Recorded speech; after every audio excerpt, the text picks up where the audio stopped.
नमस्कार दोस्तों, स्वागत है आपका मेरे चैनल पे। दोस्तों, जैसा कि आप जानते हैं कि ऐसी रिपोर्ट्स आ रही हैं कि इंडियन डीआरडी और रोल्स रॉयस के साथ में मिलके हमारे एएमसीएफ फाइटर जेट के लिए एक इंजन डेवलप करने जा रही है और इसके लिए फिजिबिलिटी स्टडी भी लगभग कंप्लीट हो चुकी है।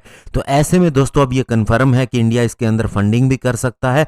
तो क्या फ्रांस के साथ हमारी बात नहीं बनी, क्योंकि वह भी अपना M88 इंजन हमें पेश कर रहा था और टेक्नोलॉजी देने को भी तैयार था। और साथ ही दोस्तों अमेरिका के साथ में भी क्या बात हुई, आज इसी के ऊपर डिस्कस करेंगे। चलिए दोस्तों शुरू करते हैं। तो दोस्तों जब हम कावेरी इंजन के ऊपर काम कर रहे थे तो 2002 के अंदर जो सबसे बड़ी प्रॉब्लम आई थी कावेरी इंजन के अंदर वो ये थी कि ये अपने टरबाइन ब्लेड को फेंक देता था और उस समय ये सोचा गया कि इसके ब्लेड के अंदर प्रॉब्लम है और अब फ्रांस की स्नेकमा से इसे हासिल किया जाएगा, या इस प्रॉब्लम को जिसे डिजिटल इंजन कंट्रोल सिस्टम के अंदर प्रॉब्लम बताया जा रहा था उसे दूर किया जाएगा। और 2006 के अंदर स्नेकमा को एक कॉन्ट्रैक्ट भी दिया गया था टेक्निकल असिस्टेंस के लिए कावेरी इंजन की प्रॉब्लम को लेके। और उसके बाद लगभग 2 सालों तक स्नेकमा के साथ में हमारी बातचीत चलती रही।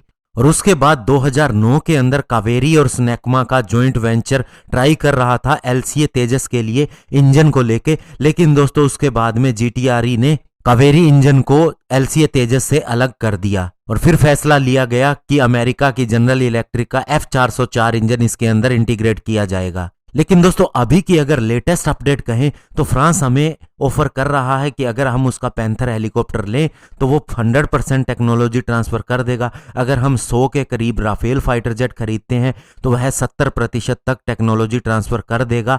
लेकिन दोस्तों सबसे बड़ी बात यह है कि अगर हम स्नेकमा के साथ में जाके इस इंजन को डेवलप करते हैं तो इसका जो कॉस्ट आएगा वो $6 बिलियन तक होगा। और वहीं अगर रोल्स रॉयस के कंपैरिजन में इसे देखा जाए तो रोल्स रॉयस के साथ में ये 3 से 4 बिलियन डॉलर तक ही आता है। तो इसीलिए दोस्तों इंडिया ने डिसाइड किया है कि वह कावेरी इंजन के जो ड्राइव वेरिएंट है जो 46 किलो न्यूटन क्लास का थ्रस्ट देगा उसके लिए ही हम फ्रेंच कोलैबोरेशन के अंदर जाएंगे।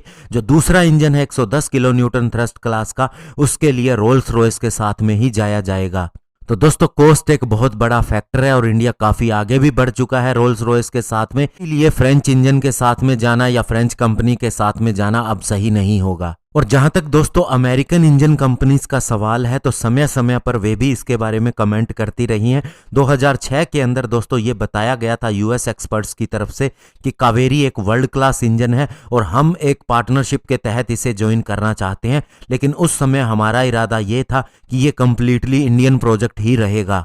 लेकिन दोस्तों अभी अगर हम रीसेंट टाइम्स की बात करें, पिछले कुछ सालों की बात करें, तो अमेरिकन कंपनी जनरल इलेक्ट्रिक ने अपनी प्रोप्राइटरी कोर टेक्नोलॉजी को इंडिया को देने से मना कर दिया था। यानी कि दोस्तों वह टेक्नोलॉजी अपने पास ही रखना चाहती थी, केवल लाइसेंसिंग एग्रीमेंट देना चाहती थी लोकली इंजन को बनाने के लिए। और वो भी शायद इसलिए क्योंकि हम बड़ी संख्या में उसी के इंजन खरीद रहे थे।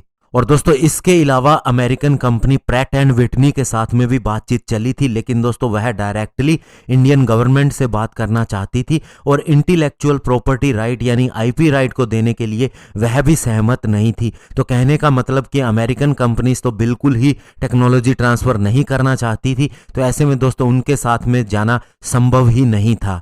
अभी चूंकि रोल्स रॉयस हमारे साथ में आगे बढ़ रही है और इंडिया को मदद देने को भी तैयार है और हमने भी काफ़ी ज़्यादा काम कर लिया है इंजन के ऊपर, तो ऐसे में लगभग काम हो चुका है। जो नेक्स्ट जनरेशन का फाइटर जेट इंजन है उसके लिए हमें कोलैबोरेशन की ज़रूरत है और उसके ऊपर हम आगे बढ़ रहे हैं। अब किसी और की ज़रूरत नहीं रहेगी। धन्यवाद। जय हिंद।